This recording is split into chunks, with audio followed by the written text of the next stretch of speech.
Hello, everyone. Thank you so much for joining us today. My name is Holly Mexner, and I'm the Executive Director of the Canada-Arizona Business Council. A quick reminder, everyone does enter this call on mute. We will keep it that way to cut down on distractions so we can focus on today's speakers. We welcome any questions, and I ask that you send them to me in a private chat, and we will do our best to get to all of them during our time together today. At the Canada-Arizona Business Council, we believe we all need to have a clear idea of what the term diversity really means, the most complete meaning. So in today's global workforce, diversity means not just hiring, but accepting, accommodating, and valuing people who differ from one another, not just in gender and race, but in age, disability, and ideology as well. The CABC is a business organization of business people who are looking for solutions. Our goal is not to rehash past issues, but rather to move forward. Now that USMCA is in place, it's exceedingly important that our countries and cultures come together to make our future a successful one. Our goal is to determine how businesses can all work together to advance agendas that can really make a difference.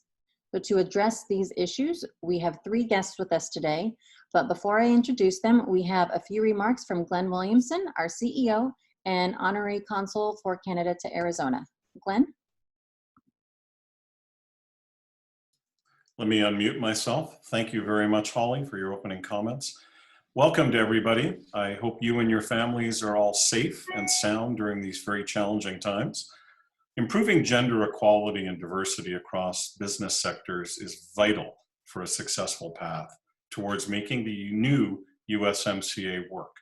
It's going to require implementing innovative solutions, transforming business models, but also fully unlocking talents and ensuring equal professional opportunities for all.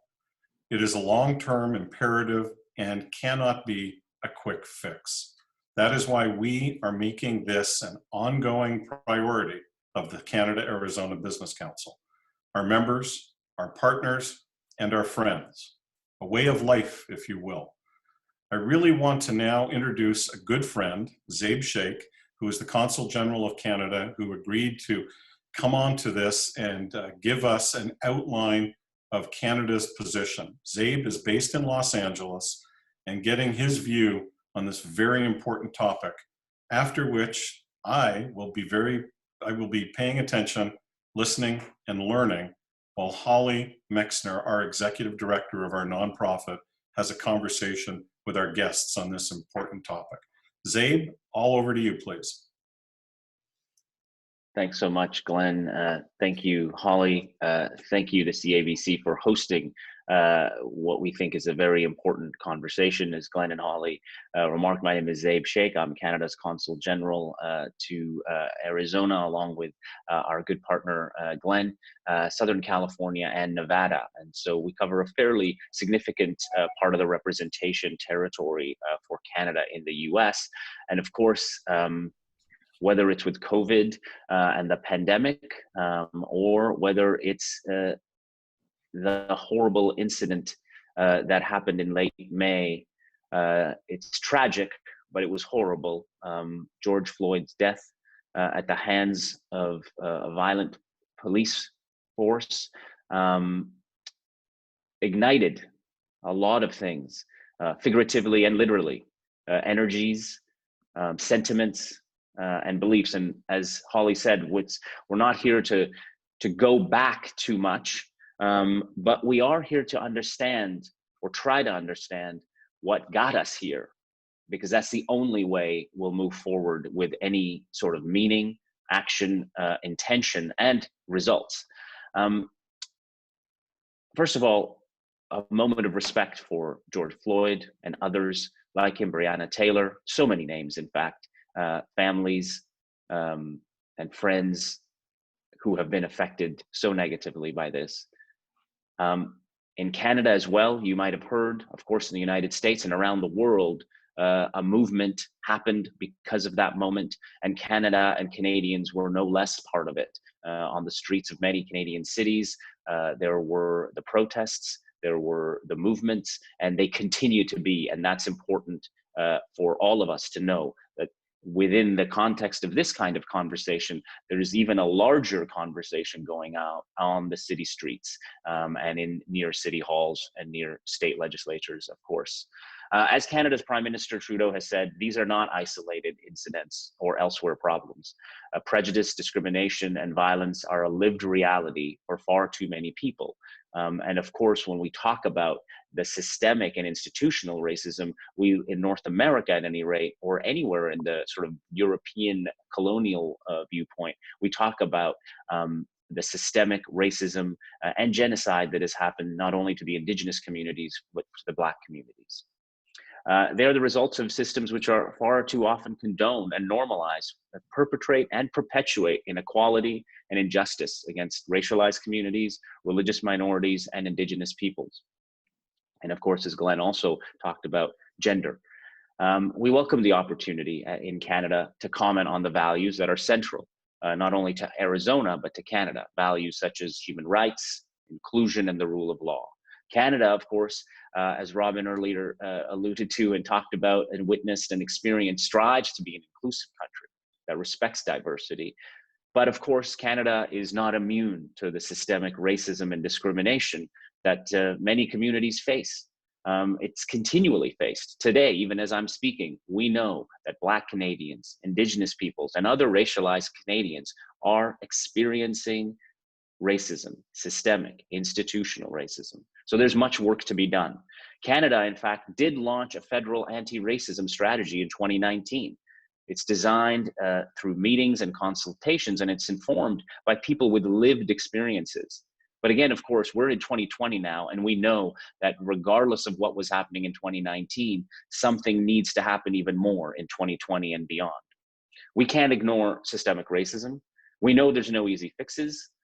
But we know that uprooting systemic racism will require courageous and sustained commitment from all quarters of society. It's going to require a lot of us to call it out when we see it, even whether it's not happening to us. We're going to have to challenge the prejudice and unconscious bias in our own lives and structures our societies, in our communities, and our workplaces. But the goal is a truly inclusive society that values diversity. And that must include a wide range of voices, as Holly earlier said, paying particular attention to those who have borne the heaviest burdens of the past and who continue to bear those burdens of the current racism. I know we've been working very closely with Glenn, of course, and Holly and our other partners in our territory and at the consulate in Los Angeles. We've actually started a prototype. We're piloting a few things on behalf of the US Network for Canada. That team that we have, Arwen is here on the call, who leads our culture, comms, and diplomacy team, is also leading our mission, our consulate work in incorporating a strong diversity, equity, and inclusion framework. We've actually initiated and drafted a pledge that all consulates across the US for Canada will be signing on. We're working through the details, but that's very much in the works. And what that is meant to achieve is an incorporation of the concepts of inclusion, diversity, and equity in the very fabric of the work, not just in the office within our own staff, but all the work that we do with our partners. So I'm really looking forward to working with not only CABC, but of course, everyone on this call. Please know that the consulate is here with you and for you to help move forward this incredibly important dialogue. And of course, this incredibly important moment in history, which has come and gone before. We all know that. Those of us who are of different color, those of us who are different genders know that these moments have come and they've also gone. And they've left sometimes a lot more people behind than when those moments started, even with all the good intentions. But now it's time for good actions to go along with those intentions. And it's time for us to really take stand and really take measure of those shoulders that we stand on, those shoulders who have lost their lives in the pursuit of this freedom and in this pursuit of this inclusion and in the pursuit of this equality. But we now have to take up that work, because if anything, their loss of life should mean that something happened for the good. And I look forward to working with you all and look forward to representing Canada in that journey. Thank you so much. Zabe, thank you. Thank you for being with us. We are always delighted to have you on our calls, and we appreciate hearing both your thoughts on the matter as well as the official Canadian position on things. Now, today's call, for those of you who are familiar with our monthly series, this one will have a slightly different feel, as we have a number of questions that we would like each panelist to address. But before we dive into that, I would love for each of them to introduce themselves and their organization. And we're going to start with Monica Villalobos with the Arizona Hispanic Chamber of Commerce. Monica? Thank you so much, Holly. I really appreciate it. Thank you to Glenn and Zabe as well. My name is Monica Villalobos. I serve as President and CEO of the Arizona Hispanic Chamber of Commerce since September 1st of last year. So it's been a little like drinking out of a fire hose since then, with everything going on. But I have been with the organization for about 8 years, and I'm so happy to collaborate with all of you. Thank you so much. Thank you, Monica. Next, we have Robin Reed with the Black Chamber of Arizona. Robin, what can you share with us about your organization? Good morning. I am the President and CEO of the Black Chamber of Arizona. We're a 20-year-old organization. I have been in my role for just under 4 years now, and prior to that, I sat on the board of directors. Wonderful, thank you. Our third panelist is John Canyon. He's with the American Indian Chamber of Commerce of Arizona. John? Thank you, Holly. My name is John Canyon. I'm president of the American Indian Chamber of Commerce. The chamber has been established here in Arizona. We work with a lot of different tribes throughout the state. We have 22 tribes throughout the state. Tribes who vary in size and vary in economic development. And so I sit in other avenues, such as the chairman for the Tribal Economic Development Committee for Arizona Association for Economic Development. And Mion's on the call here, so I want to say hello to her. But so some of the things that I do, and we'll kind of discuss these more in the question, but that's where we sit. Wonderful, thank you, John. As I mentioned, we have some questions we would like the panelists to address. We will work our way through these, and our speakers will answer them along with questions that I received from our audience. And so our first topic for the panelists is this: how do you measure diversity and inclusion, and how do you feel we move forward and improve from events that have happened in the recent weeks? And has your current thinking about diversity changed over time? John, can we start with you? Absolutely, absolutely. I think from my background, just a little more about myself, I come from a biotech background. I worked with a stem cell company here in the Valley for about 4 years and helped them develop. So a lot of my background's from a biology perspective.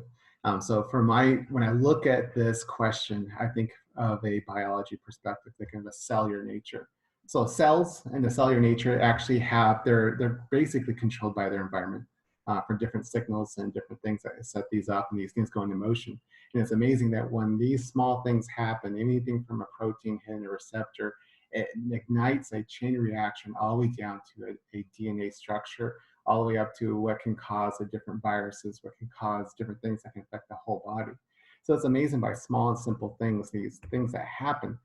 And so from this, one thing I've noticed is a lot of these things happen when it talks about measuring the diversity is environment. A lot of things happen. So when you create an environment that actually helps with that, creating retention, putting an involvement in recruitment, following the right development for training, and also in continuing education for leaders and higher levels that continue to make this on top of their list of things that they always have to touch on. And so it's amazing when you're able to create that environment as a cohesive opportunity for the company or organization to develop. That's a part of their DNA. And so when I look at these things like representation, retention, all these things do lead to a sense of some kind of metrics that you can kind of review and do a snapshot of your organization or company to say, okay, where are we at now? And so when you're able to do that, it's amazing when you look at it was what kind of environment. For example, let's say retention. If you find out that your recruitment, I recruited 10 specific groups that you're going for, and then 2 years down the road, you're down to 1, what's missing? What's not happening? Your recruitment's fantastic, but what's the reason why people are leaving? And you start answering these questions. And I think a lot of it, for a leadership perspective, is creating an environment where your board, your people who are making decisions are on the same page. I've seen plenty of organizations where leaders of the organizations might be phenomenal. They'll be fantastic. They have great vision. They have great drive, a lot of energy. but they keep on hitting a wall when it comes internally. They just can't get past that hurdle after hurdle, and then finally they get burnt out. And so in creating that environment, not only from perspective, let's say, indigenous or Native American communities or American Indians, it is also creating that environment internally and that infrastructure from your leadership and the people who are making the decisions. Make sure that you're all on one page. But just some thoughts.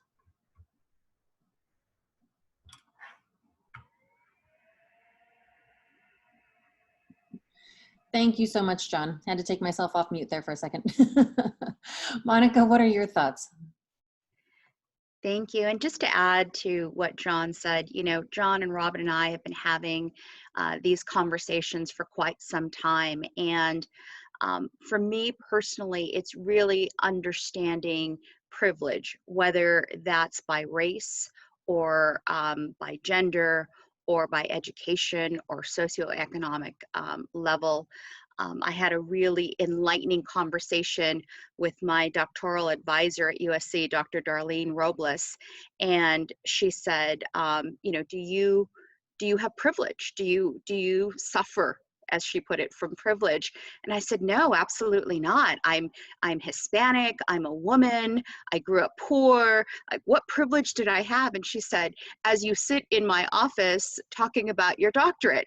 And I said, okay, I see your point. Maybe I have a little privilege. And it really dawned on me that, you know, diversity has to be about those that have privilege, it being incumbent upon them and an obligation to help others achieve that same, you know, whatever it may be. Now, obviously, whether it's equity in race, whether it's equity in gender, it's really about understanding the responsibilities that the majority has to minority groups. And, you know, we often joke, John and Robin and I, and if we do our jobs really, really well and are able to achieve that diversity and inclusion at optimal levels, we will work ourselves right out of a job, right? We won't be necessary because we will all be diverse and inclusive. And so I think it's important to understand first, when you look at diversity, what's your perspective, right? Where are you looking at diversity from? And then secondly, really understand your responsibility. And when it comes to large organizations, whether it's corporate America, corporate Arizona, where can they better integrate? I've told the story that I get calls from financial services companies all the time because they're hiring bilingual tellers.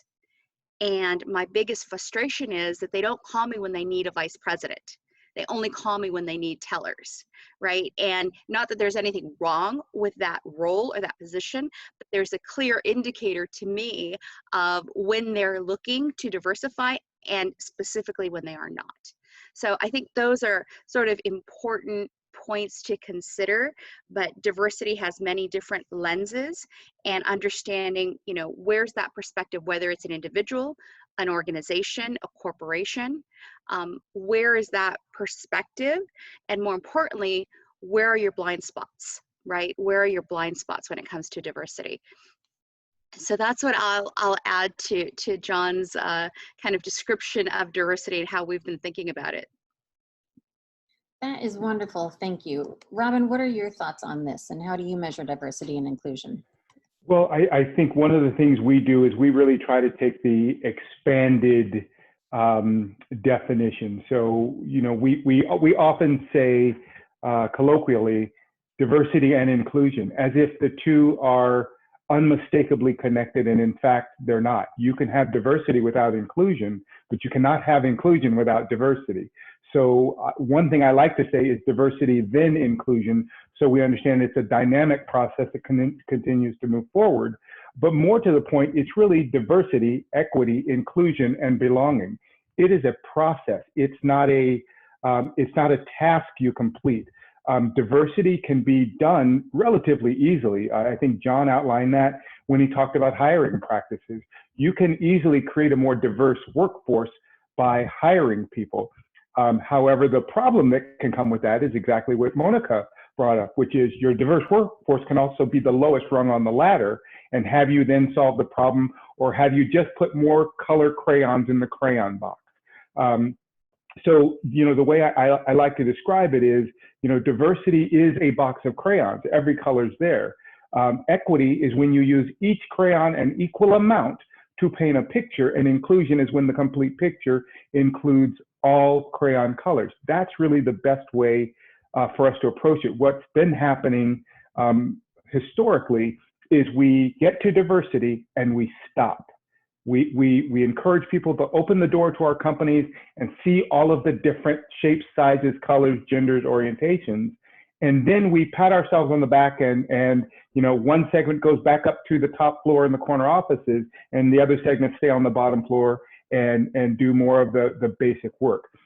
Where we see a need to move forward is acknowledge where diversity has happened, where it's happened, encourage it where it hasn't happened, but let's move quickly to the next phase of this process.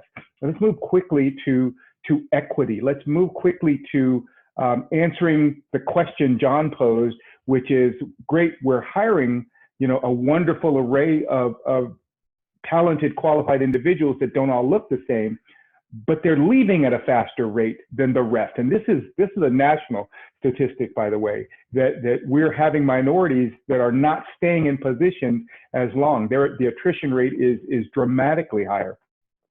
So let's get in and start solving that problem. And when we solve that problem, then we can address the inclusion issue. And when we've done all of those, belonging almost falls into place. So we're really just understanding that we need to expand our view far beyond diversity, because optics are not enough anymore. Changing the optics, fine, but we need to change the operations now. The way businesses function needs to be different.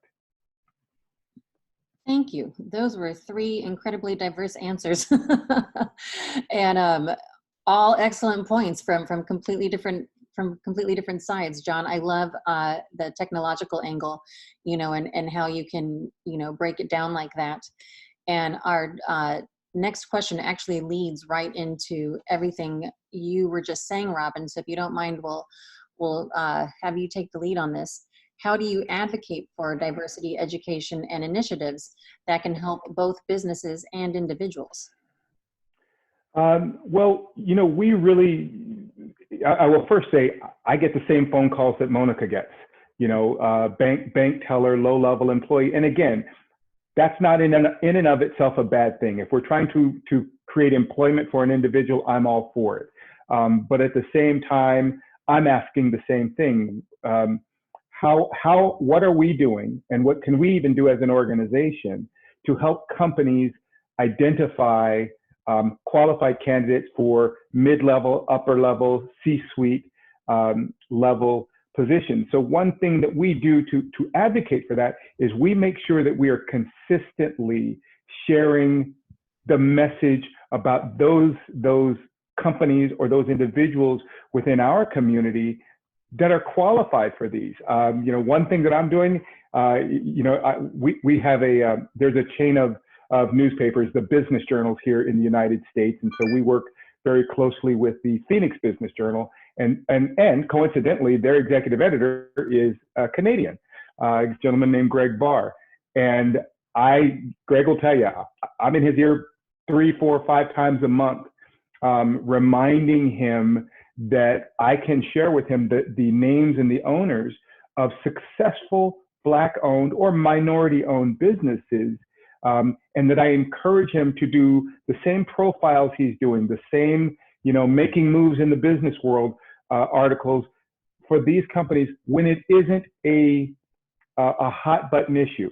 One of the things within the Black community that is often frowned upon by many people that I know, many Black professionals, is we seem to only be highlighted during Black History Month.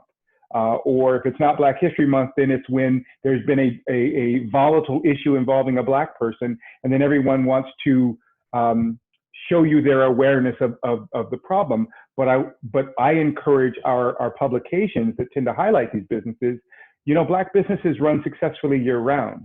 We're doing well in February and every other month of the year.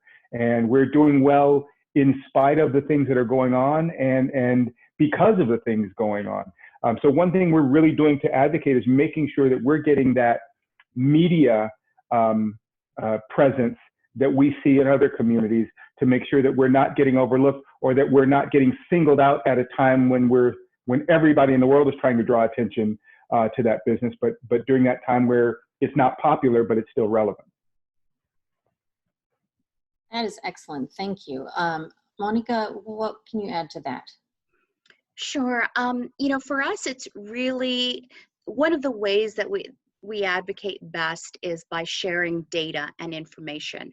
We all know that Arizona is a small business state. 98% of all jobs come from small business. There are about 500,000 small businesses in Arizona. 125,000 of those are Hispanic businesses. And so when we look at our population as a state in Arizona, right now, Hispanics make up 30% of the state, 40% of Phoenix Metro, and more than 50% of our K through 12. So whether you're looking at it from a business perspective as a consumer base, Hispanics will drive purchasing power. Whether you're looking at it from a supply chain, it's Hispanic businesses that are growing 3 to 4 times faster than other businesses. So when we share that data, that irrefutable data, you know, it's a compelling story. And it also takes the emotion out of the conversation. When we share those numbers, we're talking about diversity, but we're talking about it in the universal language of data and math, right? And so I think it's more well received. We've worked with our other chambers to help them tell that data story as well. I'm working with Robin and his chamber to show the purchasing power of the Black community. We've worked with the LGBTQ community through One Community to really share that data and why it's so powerful and compelling. One of the issues that we always share is this perfect storm. We know that non-minority owned businesses in the state of Arizona make average annual revenue of about $500,000. Not minority owned businesses only make about $110,000 in average annual revenue. That gap represents $36 billion not being realized into Arizona's economy. Why? Because we've got a lot of minority businesses growing horizontally in units, but not in average annual revenue or depth. So we're going to have a lot of businesses making very little money, and that's a huge impact on the economy. So what we do is we advocate to help these small businesses provide the resources, the financing, the contracts to help them scale. Another way that we really advocate is through our supplier diversity initiative. A lot of large companies here have a very sophisticated and evolved supplier diversity program. And to Robin's point earlier, they're not just collecting these businesses, they're giving them contracts and including them in those bids. And that's absolutely critical as well. We do the $1 Million Circle of Excellence with all of our colleagues at the Minority and Women chambers. And we are able, last year we were able to highlight 35 companies that spend more than $1 million with minority suppliers in the state of Arizona, lifting them up, not sort of hitting them over the head and saying, you have to do this, you know, it's the right thing to do, but showing them the numbers, the data, and the business case ultimately for working with minority suppliers. So those are just a couple of the ways that we advocate for diversity in our space. Monica, I have a question. When you were talking about the earnings gap between minority-owned businesses and those that are not, have any studies been done on why that occurs? Can they tell, is it from where businesses are located, or a lack of advertising, or a lack of community support? Have you come across any initiatives to support those avenues to increase the revenue for those companies? Sure. We conducted a study of 800 minority-owned businesses in the state in 2012.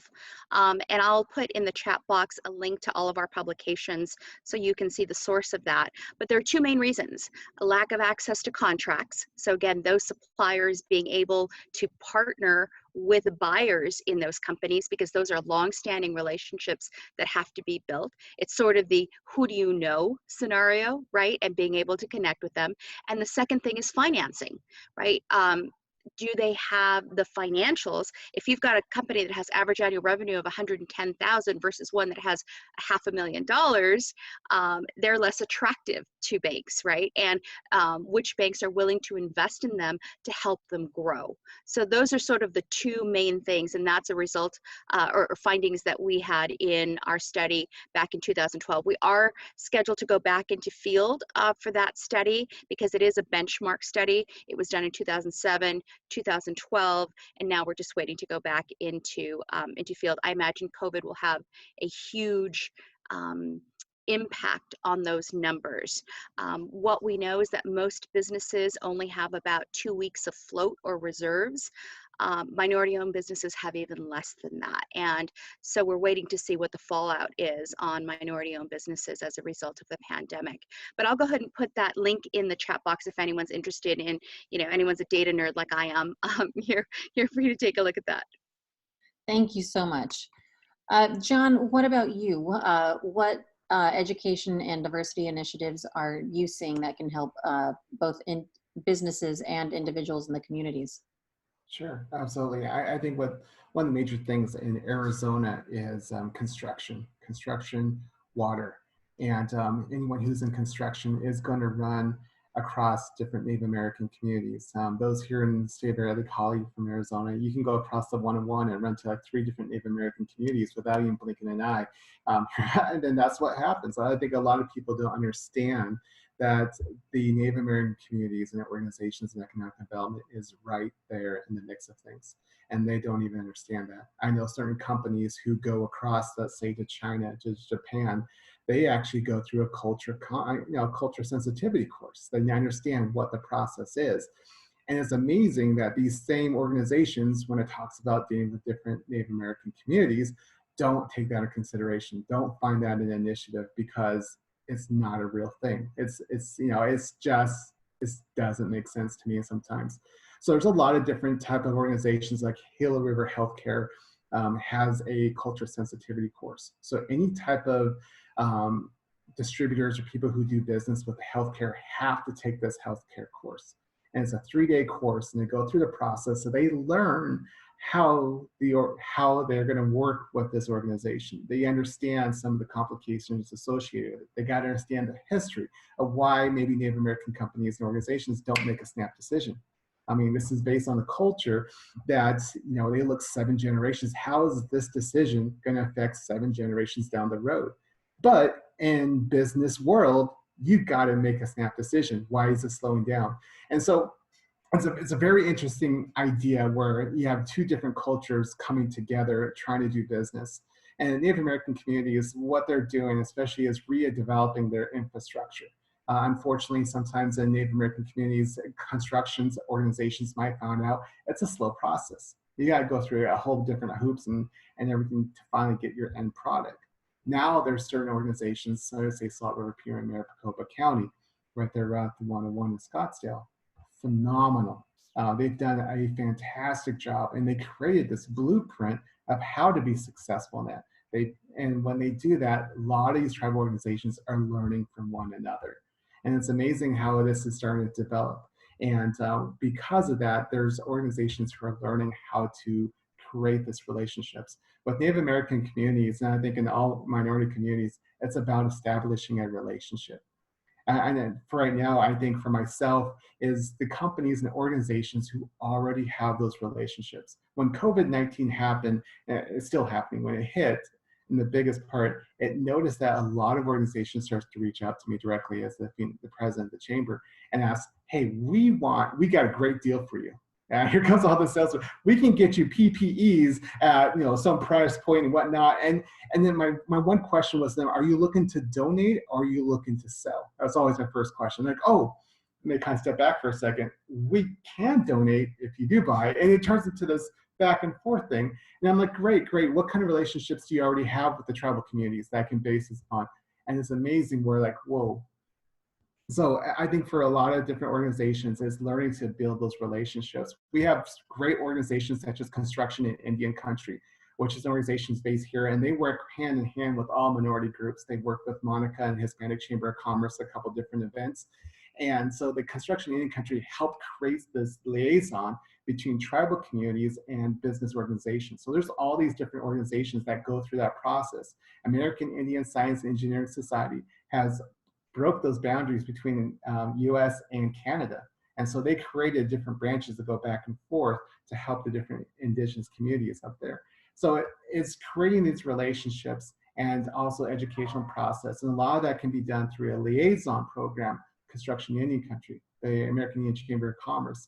They continue to grow. And so we kind of have those developed to help that process. And a lot of tribes are developing that infrastructure to make those decisions and to be a more fluent decision-making process. But it's, and that's one of the things that we're learning from, and we're trying to advocate for that as well, from inside, internally, and from the outside as well. John, thank you so much. You know, for those of you who are following, we have some great comments coming from the participants.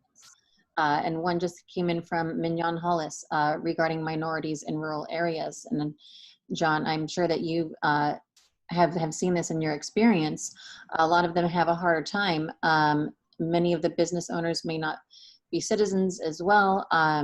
Monica, if you're seeing any of that, a lot of people have work visas and social security numbers, but they're not eligible for loans. I will mention Laura Franco-French with the City of Phoenix did post a link that because the city does still have grants for small businesses and micro enterprise businesses. So that's at phoenix.gov/resources where people can get to the grant applications. You know, because I do want to say, while I love this conversation, I certainly want to make sure that this isn't something where we all hang up in 20 minutes and go merrily along our way. I'm hoping that everyone has an opportunity to continue these conversations. With that, before we go on to our next question, Robin, you responded to a note from Mike Patterson in the chat regarding PPP money still being available, and the fact that a lot of small and minority-owned businesses haven't all applied, and what do we need to do for minority businesses to get their fair share? Robin, would you mind replying to that for everyone who hasn't seen your chat, just to share that information? Absolutely. So my background is finance. So this side of it, I understood very well. The PPP loans, I understood very well. And our organization has been successful in getting several of our minority-owned businesses their fair share of the PPP funds to the tunes of millions of dollars. But there have been several others that did not get any funds. I have been very diligent about communicating with all of our banks, both local, regional, and national banks, because I wanted to stay on top of why loans are being declined.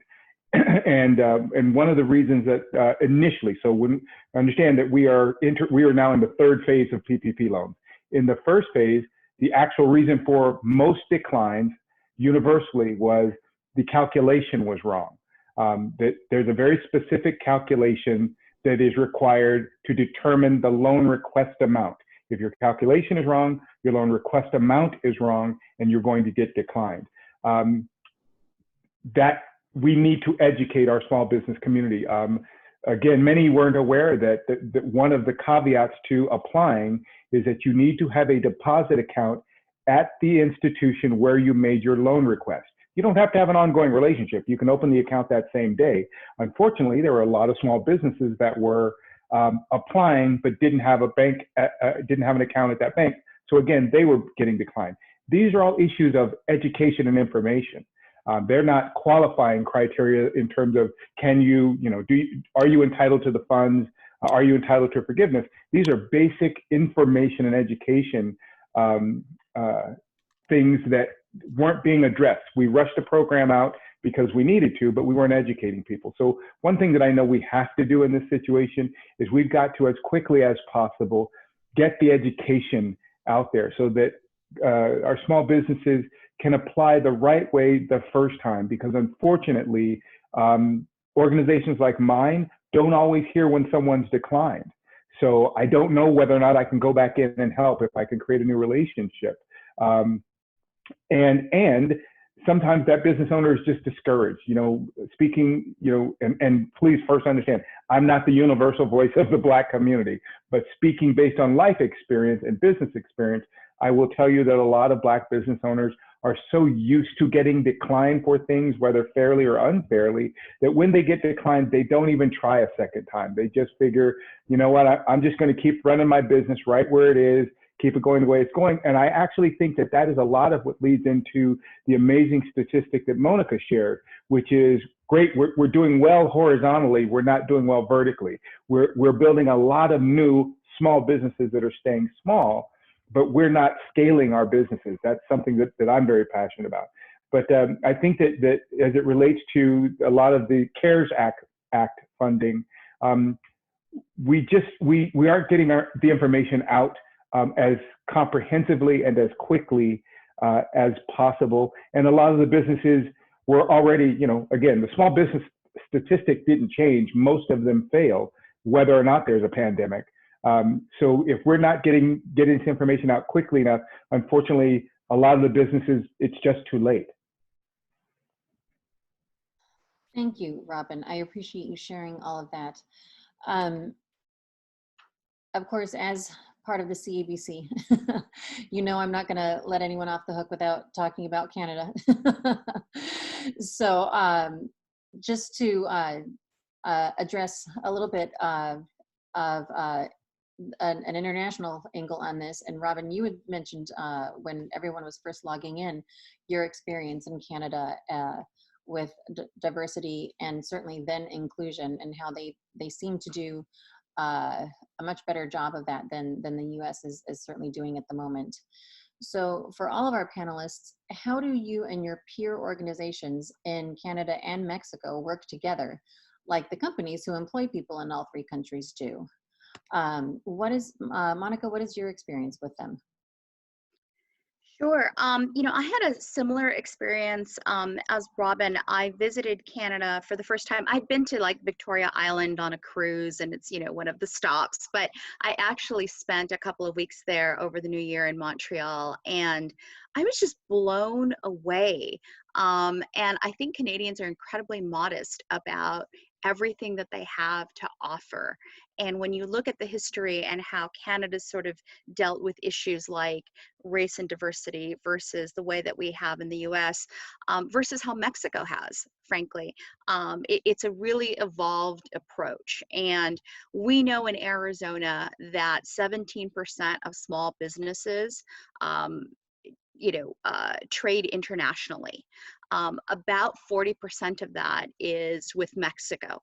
But there is a percentage of that is with Canada as well. And I think that the reason I took this role on was to be a little closer to the fire. And what I mean is I see so much potential in Arizona to become a global hub of business. In fact, our annual ball will be, that will be the theme, right? Phoenix and Arizona as a global hub of business, because of all of these unique connections on both borders, right? Both with Mexico and with Canada. So I think the role that diversity and inclusion play in that is the ability of these minority businesses to be able to flex and be more nimble than maybe other established businesses. So while they're not as large, because they are smaller, it's not like moving the Titanic, right? They're nimble, they can very easily adjust, whether it's products and services or the way that they do business. That's a huge value when we look at the opportunity that the USMCA presents. So when we look at our small business owners, one of the things that we've been talking about in COVID is what's your pivot strategy? Does that include an import-export strategy as part of your pivot? You know, is there that opportunity? Now, with travel being what it is, it's a little bit, dicey right now, but I think that that is an unexplored area that we can certainly work more on. But that to me is a huge potential area. And I'm really hoping that minority businesses embrace that as they have as a growth strategy. Wonderful. Thank you, Monica. John, how about you? Does your organization have significant relationships with any of the First Nations groups in Canada? You know what, they do. And I kind of briefly discussed ACES, American Indian Science Engineering Society. They definitely have developed a lot of different relationships there to help overcome the boundaries there. And a lot of our tribes here in Arizona, the Passamaquoddy, the Tongan, they actually have tribal members that go into Mexico. So indigenous communities have their own unique boundaries that are not traditional to what we see right here for US and Mexico and Canada. They have their own predated territories they've had before, and all of a sudden these lines are driving across and communities and families are separated in some cases. So these organizations that come together are trying to really develop these families and these communities to come back together. And a lot of that is for the idea of providing opportunity. For myself, dealing with the, I worked in a biotech background, and we tried to, and I think anyone who's ever tried to do relationships back and forth from the US to Canada or Canada to the US, you run into a lot of red tape. We ran into a biotech red tape, and Monica's right, Arizona is a phenomenal place that has a lot of different type of development, especially for biotechnology and new technology coming through. But to create that international hub for import-export, that was a unique challenge that we had at the time to go back and forth from Canada. And I think anyone who's done it realizes that process, of course it'd be easy to snap our fingers and say, let's simplify it, but there's a lot of process into that. And for these tribal communities and different organizations and companies to be successful in this relationship, there has to be some kind of common back and forth on that process. And that will take time, and that'll take development as that moves forward. But if there is steps moving forward on that, that would be a huge thing to make that process a lot easier. I mean, we've kind of talked about the infrastructure. Robin mentioned the process of going through that banking process. And a lot of people, especially in minority groups, once they hit in 2 or 3 walls, it's kind of like, well, that's it, it's done. I've tried, let's move on to something else. And I think that we've had that same struggle going back and forth between these international borders is, well, you got to fill this out. No, to get this, you got to talk to this person. Oh, you want to go there, you got to talk to, and it turns into this, and it's designed, it's not a perfect system, but vice versa. We've had Canadian biotech groups trying to come to the US, and it's just one thing after another. And I think a lot of different Native American communities are trying to overcome those boundaries. A lot of that's done through educational process, which I love, like college students, high school students who are trying to increase their opportunities as these programs are providing that. And if that's a way for these to kind of continue to move forward on, that would be huge. But that's what I kind of noticed on my end, but there's a lot of different organizations that are trying to make bridges over that. And I think a lot of it they keep on running into is red tape. And as a community and as different organizations and governments, we can kind of make that a little more simpler process. It's amazing what can be done. And I hear the different conversations from the loans to small business loans to rural communities. And one thing that everybody wants is simplification. There's a reason why not everyone does their taxes. They hire someone else because it's a pain. It's so hard to get from here to there. Because then you ask these minority groups who had their business and they say, you know what, to fill this to get this loan, you need to go through us all process. But there's not an A to B process. There's apps easier than filling out these forms. And that's what we hear in the back end. And I think from our perspective, we ran into a situation, I think Mignon mentioned the chat feature, that some of these people don't have visas, don't have social security numbers. Native American organizations and entrepreneurs, they work on cash. They're artists. They're not your traditional setup that you have And that's where we find unique things. But we have some amazing relationships that take that in consideration. We have companies that Robin and Monica probably have great relationships that you critique or specifically make their culture to help these organizations. There's banks out there, Local First, that really put forth an effort.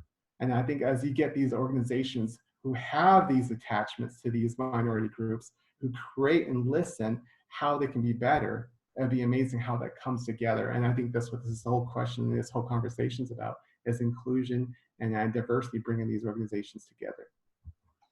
That is excellent. Thank you, John. Robin, I would love to hear from you on this as well. I do want to give Arwen a heads up. After Robin speaks on this, we would love if you could give an official Canadian government comment on how you see as the ultimate bilateral organization being in the consular office for the Canadian government. But Robin, first to you. Do you have groups on either side of the border that you're interacting with as well? Yes, as a matter of fact, because of other business interests that I have, I work on either side of both borders. So I do business in Canada and I do business in Mexico as well. And one of the things that I make a point of doing is I ask, you know, I learned a long time ago to not have an overly myopic view of the world. It's so easy to see the world through our own lens exclusively. So I can see the world as a Black man, I can see the world as an American, or I can see the world as a citizen. And so what I really try to do is see the world as a citizen. And in doing that, when I'm in Canada or communicating with any of my colleagues or connections in Canada and the same in Mexico, I actually ask them how these things are affecting them, because it's very easy to assume that an American issue only impacts America. Because I can be honest with you that I didn't know for a while that there were protests going on in Canada over an issue that happened in America. So I dug a little deeper, called some friends, and just started to ask. But I think that what's really key is taking what John and Monica, myself, and several other community organizations are doing and just using it at a macro level, understanding that what we are doing is we're talking to each other. We're not talking at each other, and we're not getting together to complain about how bad the world has treated our particular groups. We're not comparing inequities. We're getting together talking about solutions. We're getting together talking about how we can bring value to each of our communities, even if it's not the spotlighted community that week, day, or month.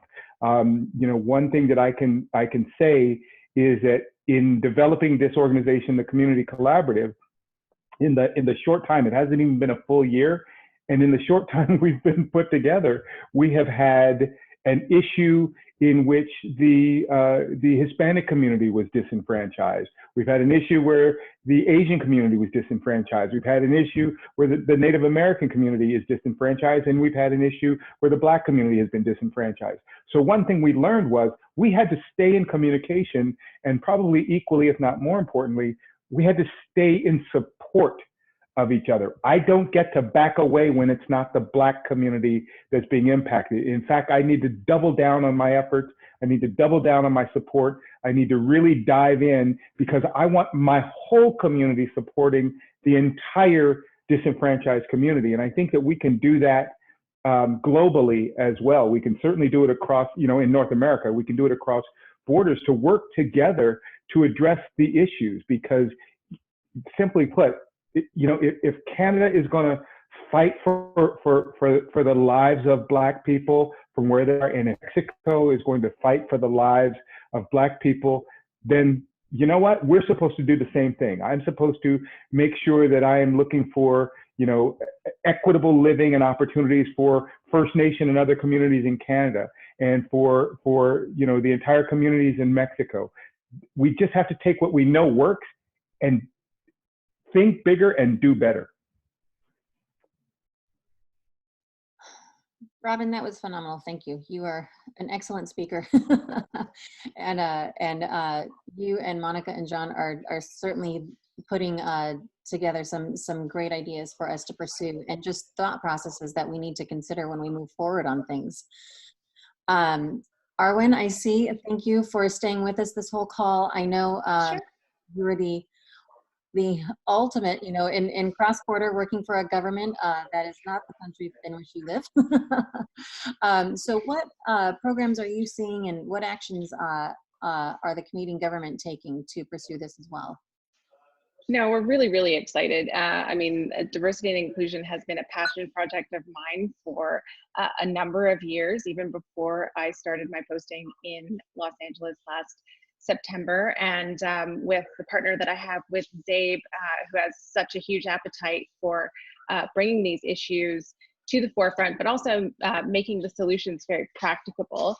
Him and I have been working on, as you mentioned, our diversity, equity, and inclusion platform and framework. And we started, of course, at our mission level, but very quickly found a massive appetite amongst our 16 consulates and our embassy in North America to do the same. So what we've done is we have socialized that across with all of the consuls general, Canadian consuls general in the United States.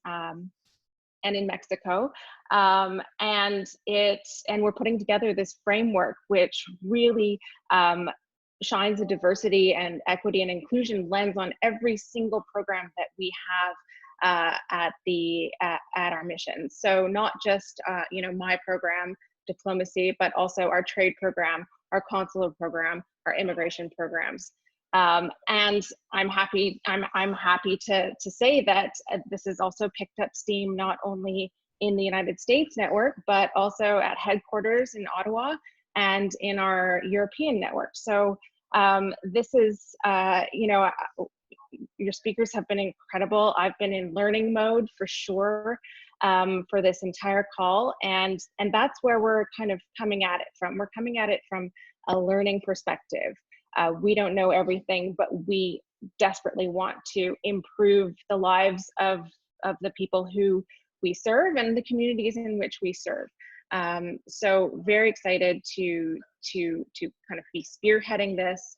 Los Angeles Consulate will be, one of the first pilots for this framework, and it's an exciting time to really kind of actualize what I've seen as a need for many, many years. Thank you, Arwen. I cannot believe we are already out of time for this call.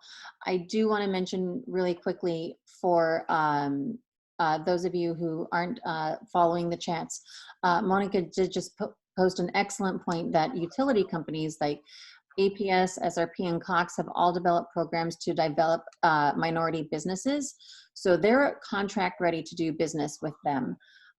So any businesses that you interact with, any programs or initiatives that anyone on the call is working with, it's something that you want to remind them of, because as all of our panelists mentioned today, understanding the requirements, certifications, and just not giving up. The first time you get a no is part of that process. I want to thank everyone. Thank you so much, John, Robin, and Monica, for joining us today. Arwen, thank you for being with us, and thank Zabe again for us as well, for joining us from the Los Angeles office and always providing us with the latest information from Canada. I encourage you, please continue these conversations. I've already had a couple people ask me for a recording of this call. There will be a recording that we will post later on for anyone who missed it or anyone you want to share it with. And Glenn and I thank you all for joining us, and we hope you have a wonderful day. Take care. Thank you for the opportunity.